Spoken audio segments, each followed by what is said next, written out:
సుంకాలు ఆంక్షల రూపంలో అమెరికా పశ్చిమ దేశాల నుంచి వాణిజ్య ఒత్తిళ్లు ఎదురవుతున్న ఆర్థిక వాణిజ్య భాగస్వామ్యాన్ని మరింత బలోపేతం చేసుకునే దిశగా భారత్ రష్యా అడుగులు వేశాయి. ఇందుకోసం 5 ఏళ్ల ఆర్థిక ప్రణాళికను ఖరారు చేశాయి. ద్వైపాక్షిక వార్షిక వాణిజ్యాన్ని $100 బిలియన్ చేర్చడమే లక్ష్యమని ఇరు దేశాలు ప్రకటించాయి. భారత ఆర్థిక వ్యవస్థకు నిరంతరాయంగా ఇంధన సరఫరా కొనసాగిస్తామని రష్యా అధ్యక్షుడు పుతిన్ హామీ ఇచ్చారు. ఉక్రెయిన్తో యుద్ధాన్ని శాంతియుత మార్గం ద్వారా ముగింపు పలకాలని పుతిన్కు ప్రధాని నరేంద్ర మోదీ సూచించారు. ఉగ్రవాదానికి వ్యతిరేకంగా భారత్ రష్యా చాలా కాలంగా కలిసి పోరాటం చేస్తున్నట్లు వెల్లడించారు.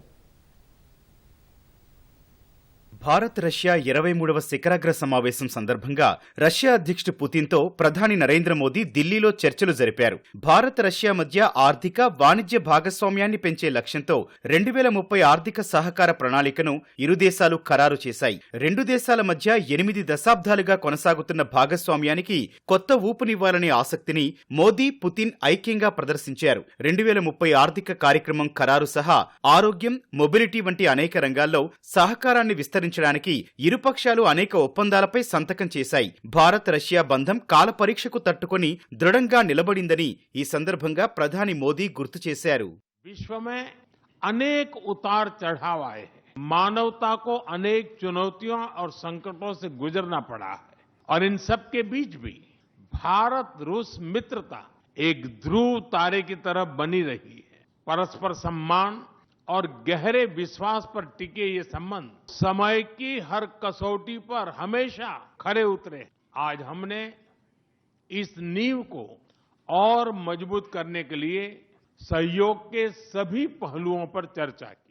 ఆర్థిక ప్రణాళికను ప్రస్తావించిన ప్రధాని మోదీ భారత్ రష్యా ఆర్థిక భాగస్వామ్యాన్ని కొత్త శిఖరాలకు తీసుకెళ్లడం ఇరు దేశాల ఉమ్మడి ప్రాధాన్యత అని అన్నారు. యురేషియన్ ఆర్థిక యూనియన్తో స్వేచ్ఛా వాణిజ్య ఒప్పందాన్ని త్వరగా ముగించే దిశగా భారత్ రష్యా కృషి చేస్తున్నాయని తెలిపారు.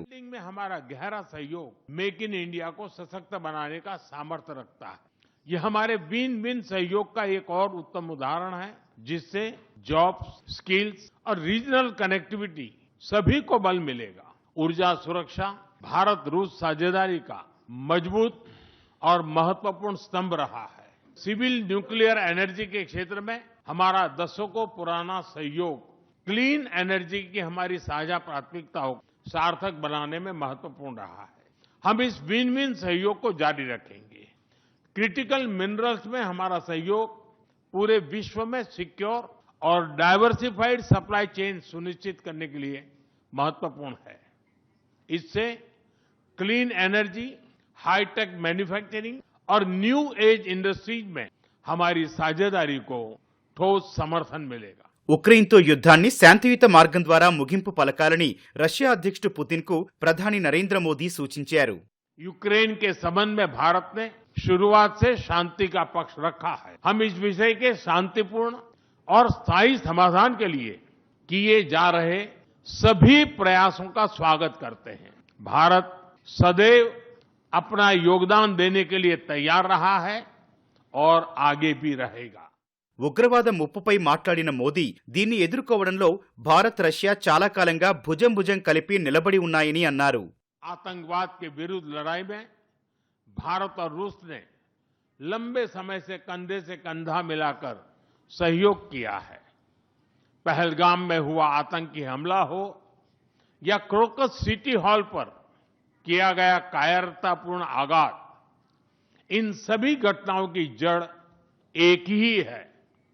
भारत का अटल विश्वास है कि आतंकवाद मानवता के मूल्यों पर सीधा प्रहार है और इसके विरुद्ध वैश्विक एकता ही हमारी सबसे बड़ी ताकत है. भारत और रूस के बीच यूएन, G20, ब्रिक्स, एससीओ तथा अन्य मंचों पर करीबी सहयोग रहा है. हम इन सभी मंचों पर अपना संवाद और सहयोग जारी रखेंगे. భారత్ రష్యా వార్షిక ద్వైపాక్షిక వాణిజ్య పరిమాణాన్ని $100 బిలియన్ పెంచాలని చూస్తున్నట్లు రష్యా అధ్యక్షుడు పుతిన్ వెల్లడించారు. ద్వైపాక్షిక చెల్లింపుల కోసం జాతీయ కరెన్సీలను ఉపయోగించే దిశగా ఇరు దేశాలు కదులుతున్నాయన్నారు. భద్రత, ఆర్థిక, వాణిజ్యం, సాంస్కృతిక రంగాల్లో సహకారానికి ప్రాధాన్యతనివ్వాలని నిర్ణయించుకున్నట్లు తెలిపారు. ఇంధన రంగంలో సహకారాన్ని విస్తరించాలని చూస్తున్నామన్న పుతిన్, భారత్కు నిరంతరాయంగా ఇంధన రవాణాకు రష్యా సిద్ధంగా ఉందన్నారు. We are also seeing successful partnership in energy. Russia is a reliable supplier of oil, gas, coal, and everything that is required for the development of India's energy. We are ready to continue uninterrupted shipments of fuel for the fast-growing Indian economy. We are also conducting a flagship project to build the largest Indian nuclear power plant, Kudankulam. 2 out of 6 reactor units have been already connected to the energy network. I would like to note with satisfaction that our countries are gradually moving to the use of national currencies in mutual settlements. The share of these national currencies is already 96% in commercial deals. Russian పౌరులకు ఉచిత 30 రోజుల ఈ tourist visa, 30 రోజుల group tourist వీసాను త్వరలోనే భారత్ ప్రవేశపెట్టనుందని మోదీ ప్రకటించారు.